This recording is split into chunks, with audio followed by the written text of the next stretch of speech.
We have lots to discuss here in today's video. We have a couple of teams that have a big offseason, lots of rumors and speculation over what they may do. Big look here at the New York Islanders, whether or not we're going to see changes at the GM level, the coach level, the player level, plus in Vancouver, the same idea. Could we see a change in head coach? What's the future of Rick Tocchet, the future of Brock Besser, Elias Pettersson? What do these teams need to do to get things back on track? They will certainly be two of the more interesting teams to watch here down the stretch. Plus, we have news from the Department of NHL player safety. We have some more key prospect signings, including a big one in Buium in Minnesota. And Calvin DeHaan of the New York Rangers has spoken out and certainly had a lot of frustrations to get off his mind over how he's been treated since being traded to the Rangers at the trade deadline. We'll discuss his comments and more coming up next.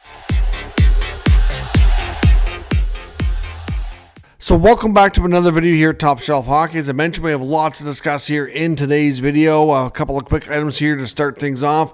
We're going to start with another big update on Gabriel Landeskog, the Avalanche captain. Had a big night in the AHL last night, playing his second consecutive day for 2 games in a row, back-to-back situation for the Colorado Eagles, and he scored his first AHL goal, first pro goal in over 1,000 days. Phenomenal to see. The fact that he's got in 2 games down there and has done well. The body's feeling good. He got a goal. It looks very promising. Still no guarantees he gets in the lineup for Game 1 of the Stanley Cup playoffs. But he certainly, as each day goes by, as his recovery gets more and more ramped up, the option is looking more and more real that it could exist and that we may see him in this year's playoffs. So certainly, great to see. He's been through a lot, so very happy that Landeskog has had a successful stint so far. Playing in the American Hockey League. Now, a couple items around Department of Player Safety. One where they responded, and another one where they didn't, and I'm quite shocked. New Jersey Devils forward Paul Cotter is going to be having a hearing most likely tomorrow for an illegal check to the head against New York Islanders defenseman Adam Pelech. That was totally well-deserved. It was a bad hit from Cotter. I do expect him to be suspended. At this time of year, you want to be careful as well because, depending on what the suspension is, it could, roll over into the playoffs, right? So certainly teams need to be cautious of things like that going down in the last couple games here as we wrap up the regular season this week. But Cotter will be facing some sort of discipline. Probably a couple of games be my guess here. But there was absolute chaos the other night between Vancouver and Minnesota with Jakob Trenin getting in a fight with Derek Forbort. And Trenin did what I'm going to call a scumbag move. And that was basically an unwritten rule in the NHL. Of course, fighting is allowed. But when the players go down to the ice, you stop throwing. And you're not going to punch a defenseless, unsuspecting player on the ice that's, unable to defend themselves, right? And that's what Trenin did. Once they went down, and the referees are starting to break things up, Forbort's down on the ice, unable to defend himself, and Trenin absolutely rocks him with a punch to the face. And now Forbort has a broken orbital bone in his face. And there's absolutely no response from player safety. So take the word safety out of the department. I mean, what is it? The Department of Player what? To me, that's a prime example of a situation where they need to intervene and offer some sort of discipline to the player because Trenin, that was a complete scumbag move.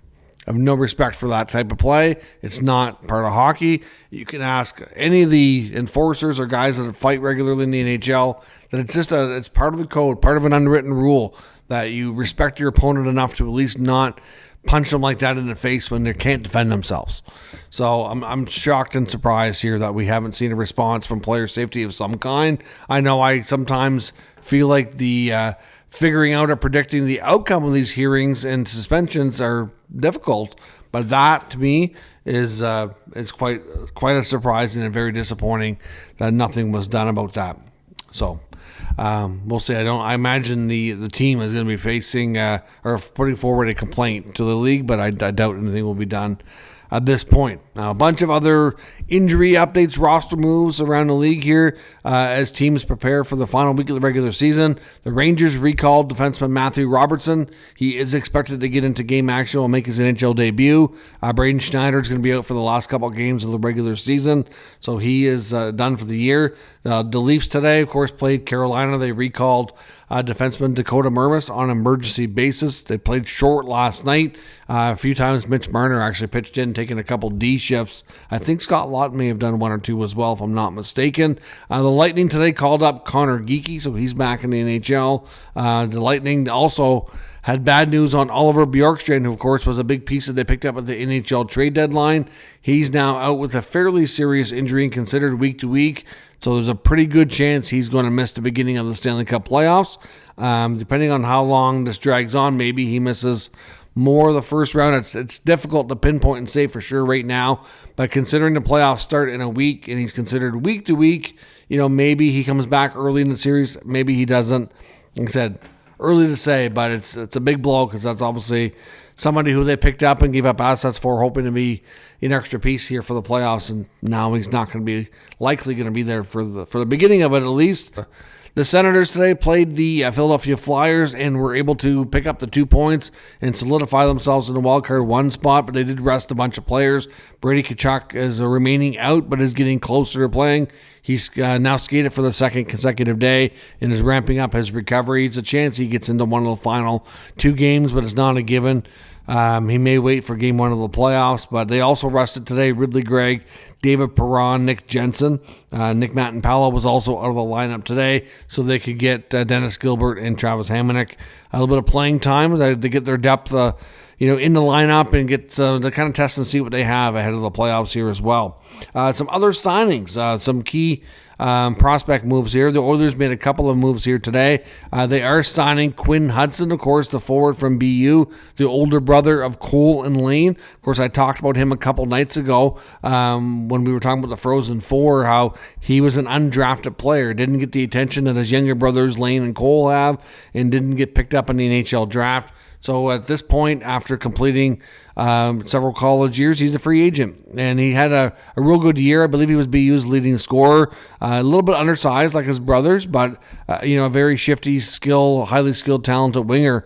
So he gets a ELC from the Edmonton Oilers. So Quinn Hutson will be joining the Oilers, which could be a big boost for them. Not 100% sure if it's effective this year or next. I don't think the Oilers have announced it, but it's been confirmed by NHL insiders. I think it's going to be effective this year. So there's a chance he could debut and maybe even play in the playoffs if they feel he makes the team better right now. They also signed a European unrestricted free agent, Arto Leppänen.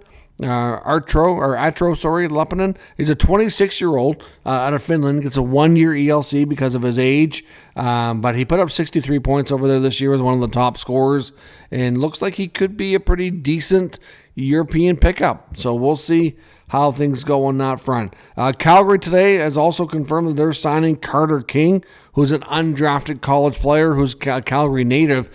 So from the area, gets to go to his hometown team, but he was the University of Denver team captain this year. So obviously, University of Denver had a real strong season, ended up falling short of another national championship, but certainly somebody that's got great experience there and ready to turn pro. So Carter King goes to his hometown Calgary Flames. Of course, the Chicago Blackhawks today confirmed they've signed Ryan Green to a 3-year ELC as well. Another player that was drafted in 2022 in the second round by the Blackhawks has been playing at BU. He was the BU captain, actually, originally from Newfoundland. So Canadian-born player, BU captain. The forward gets a 3-year ELC with the Chicago Blackhawks. And probably the biggest signing of the day, fair to say, the Minnesota Wild were able to confirm that they signed 2024 first-round pick from the University of Denver, Zeev Buium. Of course, Zeev projects to be a really high-end, quality, offensively gifted defenseman. I suspect he's going to probably eventually be paired with Brock Faber and likely be the top pair for the Wild for the next decade plus. It's a scary thought for the rest of the league, to be honest. I think this kid is the real deal and has a ton of potential. So he gets his 3-year ELC. So he's got back-to-back national championships with the University of Denver, has back-to-back gold medals at the World Juniors for Team USA. This guy does nothing but win and is produced everywhere along the way. So Buium should be a huge piece added here. From Minnesota, you throw Brock Faber and you throw David Jiricek in the mix, and all of a sudden that wild decor has some nice young talent there to really solidify things for the foreseeable future. Now, as I mentioned, we have some other things to take a look at here today. I want to update things on the playoff matchups. We had a few things transpire so that some of the matchups are now locked in and set. We know for sure that's going to be Edmonton versus LA for the 4th consecutive year. That's locked in. The Vegas Golden Knights have clinched the division title for the Pacific Division. Of course, they don't 100% know their opponent yet, but they are guaranteed first place. The Winnipeg Jets today not only clinched the Central, but also clinched and won the President's Trophy. Winnipeg will have home ice advantage throughout the entire playoffs. So that's the first time in franchise history for the Winnipeg Jets for them. We also know for sure that the Carolina Hurricanes will be battling New Jersey, so that matchup is fully set, as is the Colorado Avalanche and the Dallas Stars. So in 3 out of the 4 divisions, we know the 2-3 matchup. We just don't know the one for the Atlantic right now. That's a little bit still in flux. The Toronto Maple Leafs and Tampa Bay Lightning both won today. The Leafs need one more point to clinch first place. So they have 2 games remaining. Unless they lose both and Tampa wins both, there won't be a change. So it's very, very likely that the Leafs are going to lock in first place, which would officially clinch the Battle of Ontario, Toronto versus Ottawa, which would be really fun to see, which would then lock in Tampa versus Florida in the Battle of the State of Florida.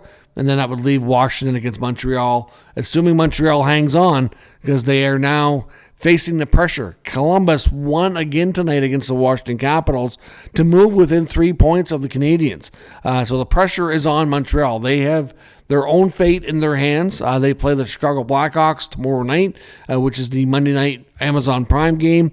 Actually, Amazon Prime has a doubleheader tomorrow night. They have Montreal-Chicago followed by the Oilers game afterwards. But if the Canadiens beat the Blackhawks, they secure their spot and they're in. The pressure's off. They got their ticket punched. However, if for any reason Montreal falls to Chicago tomorrow night, which is supposed to be the debut of Ivan Demidov as well, it could get very, very interesting. Columbus's last 2 games are against Philly and the Islanders. So definitely opponents that are out of the playoffs, which theoretically should be winnable games for them, whereas Montreal would have one more game left with Carolina, which would be a much tougher matchup. So as much as Montreal still a very much favored to get this locked in, they have to beat Chicago tonight, or they could be in serious jeopardy here of the Blue Jackets catching them. Now, on to another unique situation that we didn't expect to see today, and that's veteran defenseman Calvin DeHaan, currently of the New York Rangers. He's bounced around and become a journeyman defenseman throughout his career. Started with the New York Islanders way back and has played for a variety of teams, but ended up getting traded to the Rangers this year. Was with Colorado earlier, and as he was going out today, he made comments to reporters, and more specifically to Molly Walker and the reporters from the New York Post. And I believe Greg Wyshynski or somebody from ESPN was around there as well. So essentially, Calvin DeHaan spoke out to reporters and said, how about the way I've been treated here? It's effed. So I'm not going to swear. I don't want to, obviously, deter any sponsors or advertisers on the video. But yeah, it's effed. So you know what I'm saying. So obviously not pleased with his time in New York. And basically, he was asked by the reporters, I think it was Molly Walker, that said, according to her post on X at least, so I'm assuming she's going to ask him if he would like to talk. And he said yes, and that he'd be very transparent. And then afterwards, he spoke with a New York Ranger PR representative, and then he kind of changed his mind. And the Rangers absolutely did not want him talking, which was pretty obvious from what they were saying, and that he would speak and do that type of interview after the season was over.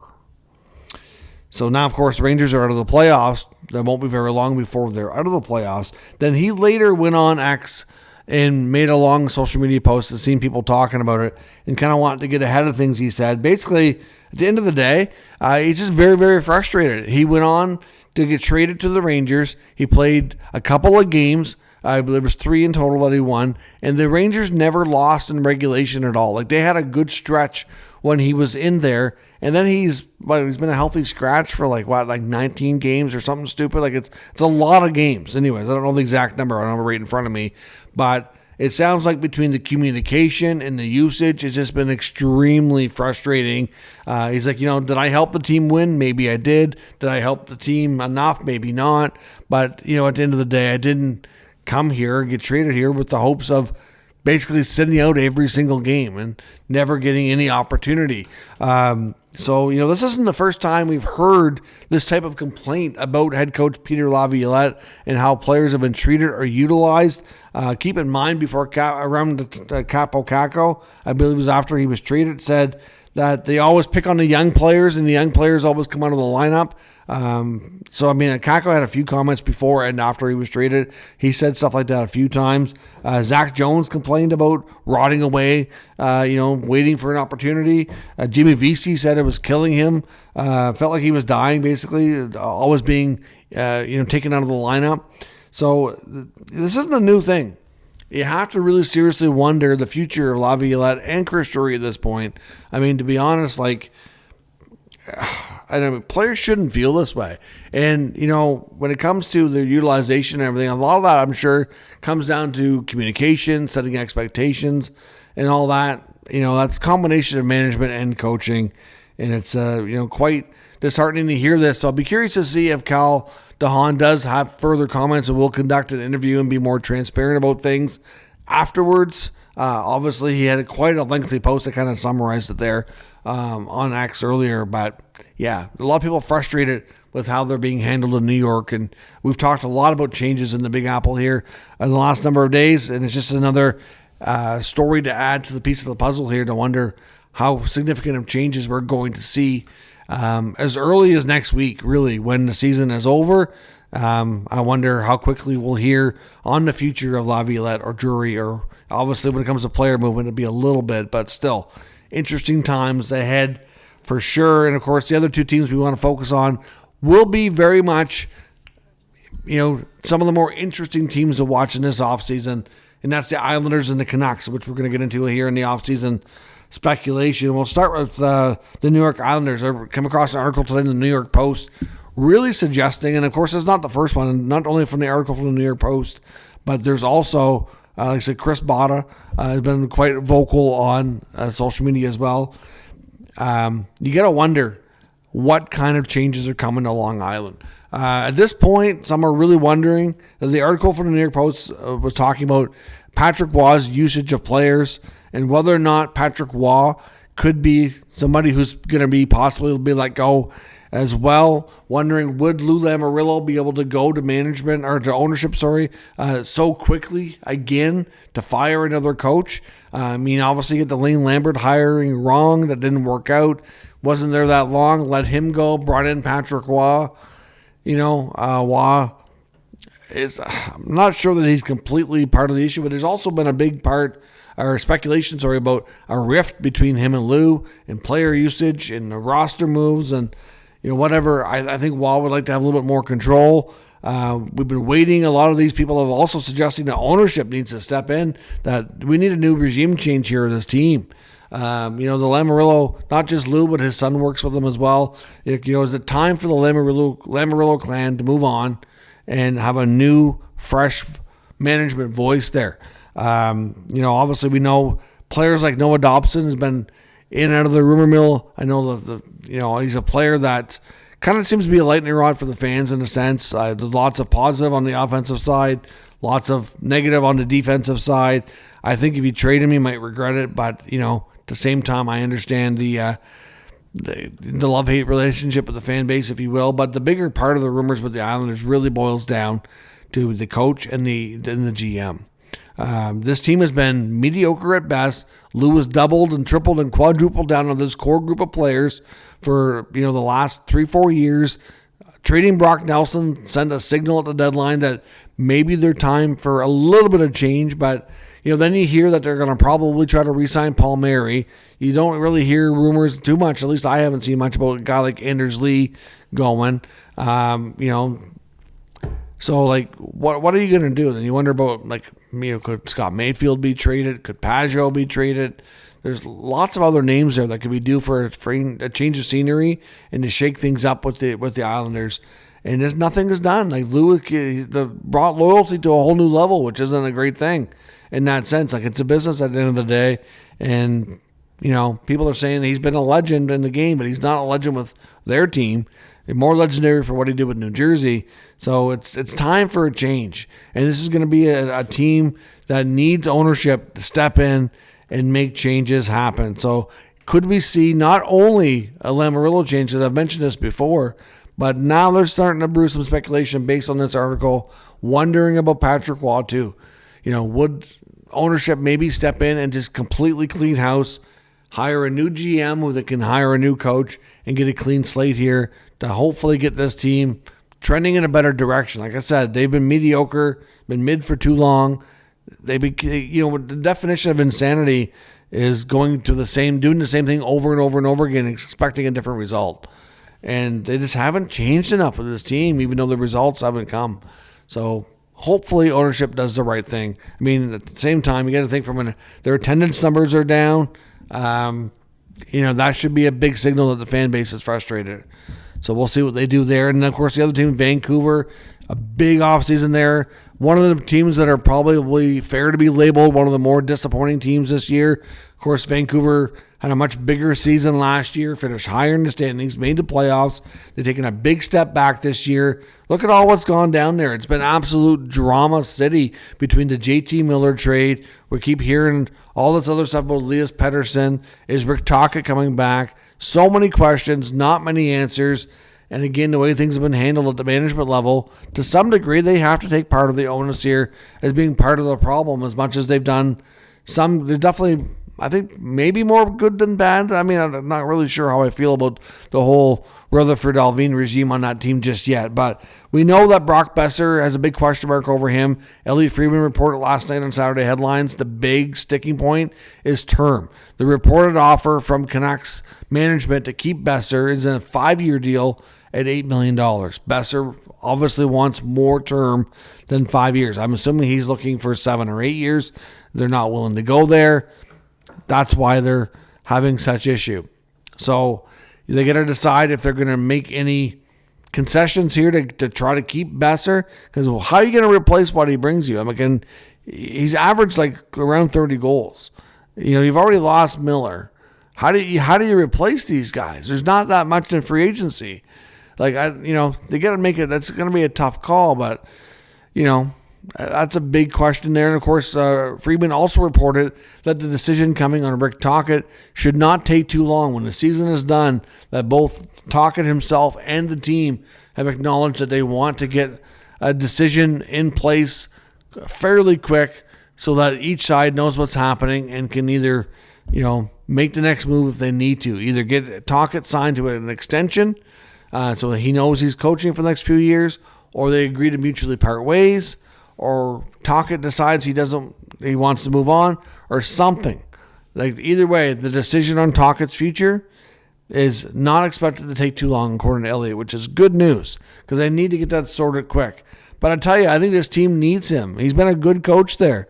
It's certainly not really his, I don't blame him for their step back this year. I think at the end of the day, the players haven't been able to get the job done. Big step, look at what Pettersson did this year. Very disappointing. And then the whole drama with Miller and the trade that was basically forced. It's kind of out of control, right? So, I mean, they've got a lot of tough decisions here. Is Pettersson going to be able to be the old Pettersson? Can he be a 100-point player again? He's got a no-trade clause that kicks in July 1st. So we've had lots of talk about Pettersson's future. Now, on last night's video, we talked about, I did want to address something quickly because there was a few comments, and I think the way I described things in last night's video might have been maybe misinterpreted, or maybe I just didn't put it in the right context here, but I talked about Alexei Lafreniere, the Rangers, maybe being available. There was some speculation from Rangers reporters, from Molly Walker of the New York Post, wondering if they could go down that road, because he's had a major setback this year, signed a big extension. Are the Rangers having second thoughts? Does he need a trade to get his career back on track, that type of thing? And I said that Vancouver would be a team that I would watch just because of his old agent, Emily Castanguay, is an assistant GM there, so that she would vouch for him. And maybe in a lot of ways I could see how they'd be interested. I said that the Rangers would probably ask about a guy like Pettersson. I did not go on to clarify that I don't see that happening, because obviously we're not going to put Pettersson and Miller back together on another team. That would be absolutely bonkers. Any team that would trade for the Rangers right now with Miller there to trade for Pettersson would be stupid. That would make no sense. So I didn't mean to say that I thought that could happen. I just meant what I said was I can see the Rangers inquiring about a player of his caliber. But I also went on to say that, I don't really see that being a one-for-one deal. I don't see that being something that would work out, and I'm not sure what else Vancouver would be able to offer to get Lafreniere, right? The main connection is, I can sure, if the team knew that Lafreniere was available, I can see his former agent, pushing for them to try to get him, right? That part makes sense, but I'm not sure what they'd have to give up. They'd probably have to give up future bases. But I've seen some people commenting saying, are you crazy? They'd never trade for Pettersson after everything him and Miller went through. I'm like, yeah, you're right. No, I don't think that's going to happen. I just said the Rangers would be interested in a high-end player coming back like Pettersson. I just forgot or failed to mention that, I don't see it happening, and it wasn't something that I foreseen going down. I thought by explaining myself that they'd have to go through other assets and whatnot, that people would kind of catch on to that. But apparently I didn't explain myself well enough, and some people thought I was completely out to lunch for suggesting that, but I wasn't suggesting it. So there we have it. I just wanted to clarify my spot there. Obviously, I know better than to think the Rangers are going to try to bring Pettersson in so he can continue the drama with JT Miller. That Rangers team has had enough drama themselves this year. The last thing they need is to bring in other teams' baggage. But yeah, Vancouver is going to be a very interesting team to watch this offseason, between maybe trading Pettersson. Do they have a chance to re-sign Besser? Are they bringing back Rick Tocchet? The future of Quinn Hughes hangs in the balance here. Quinn Hughes is still a year away from needing a new contract extension, but he's made it clear he wants to see this through, and he feels like he needs to, that he's committed to this team. But if he doesn't feel like he's getting that back, and the team continues to sputter and take steps back next year, you have to think when contract extension talks are eligible to be had, that he's going to be like, yeah, I don't know about that. I'm going to hold on. He's got two brothers playing in New Jersey. They get to play together. I mean, you have to think at the very least, he'd be having second thoughts. Not saying Quinn Hughes is going to join his brothers in New Jersey, but I mean, they'd have a tough time making that happen. But what I'm saying is, obviously, he's going to, have second thoughts about staying in Vancouver if he doesn't see the right stuff happening to make the team better. Because, last year surprised us all. And I did think that they'd be a prime team for regression this year, but I didn't think it'd be to this level. So we'll see what happens. Vancouver going to have a very interesting offseason for sure. Let me know your thoughts on all today's news and rumors in the comments. We'll discuss further. If you're new to the channel, make sure you subscribe and stick around. We'll keep you up to date with all the news, rumors, and analysis of all 32 NHL teams. Thanks for watching. I'll catch you next time.